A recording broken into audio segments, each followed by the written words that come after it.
If you're roughly over the age of 71, 72, somewhere in there and above, you're an American, or you have a green card. In other words, you're a legal resident of the U.S., so citizen or a legal resident of the U.S. And thirdly, you have a tax advantage type fund or account, like an IRA, 401k, and many, many, many more. This video is for you. If those three things don't pertain to you, just bail out now and don't waste your time going any further.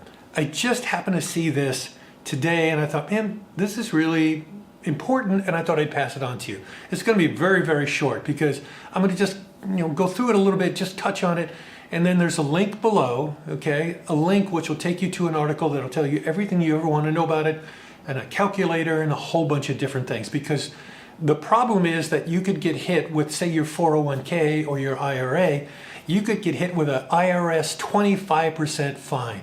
Whew, okay, that's a big one, right? Okay, and it really comes down to when you hit the age of 73, by law now, it'll be 75 come, I think, 2033, somewhere in there. You'll see that in the article. But right now it's the age of 73. You have to start taking money out. Now, a lot of people know that, but they may not know about the fines. I didn't know about the fines. And I actually didn't know about the 73 because I don't have any accounts like that in the U.S. I have a similar one, used to, RRSP, in Canada, and they make you take it at the age of 71, if I recall. So you may know about this. Again, you could bail out right now if you know about that and you're handling it. If you don't, let me just give you a quick rundown so you can see that, okay, I get better do something about this rather than lose 25%, all right?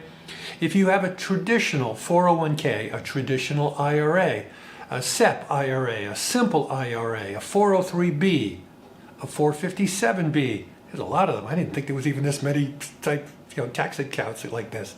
A SARSEP, S-A-R-S-E-P, you got one of those? Profit sharing plan. Ooh, okay, a lot of people have those and you may not realize you have to do it with those.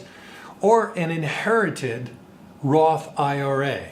Now there's some exceptions to that for beneficiaries, but again, you really need to check on this. Again, a link below, long article, and a calculator to go through it. You're going to need the calculator.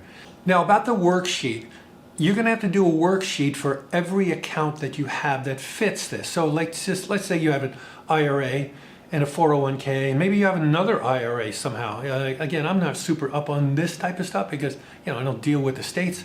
But maybe you're allowed to have two IRAs or two 401ks.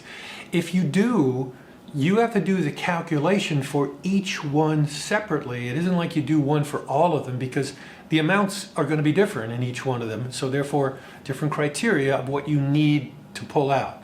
And it applies to all of your accounts. And again, 25% penalty on what you don't withdraw. So let's just keep it simple.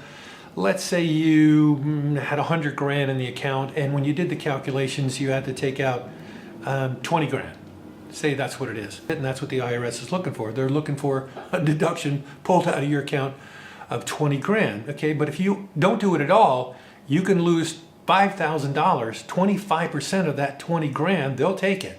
Ooh, yeah, that's not fun. Or if you owed 20 and you only took 10, okay, you could lose 25% of the 10. Now, there's other extenuating circumstances where maybe you can get that down to 10% if you beg and plead and go through a whole bunch of things, take it out real quick or something just to kind of get back in line. But if you get it wrong out of the gate, one way or the other, you're going to be paying a fine. So you want to avoid that, which is why I'm passing it on to you. So as far as this goes, that's all I got. I don't have anything more, but I just thought it would be important that you should know because this is a retirement channel. And certainly if you're, at 73 or above, you're retired pretty much. And I thought, well, if you're 71, 72, you're coming up on this, you might want to plan for this. Because there's a lot of times where you say to yourself, gee, maybe I should start pulling money out now and keep the taxes down. Okay? So that's pretty much it. Thanks for watching. As always, subscribe if you get the chance. It costs you nothing. It's a freebie. And oh my God, look, it's the IRS police. Can you hear them? They're coming already. They love this video.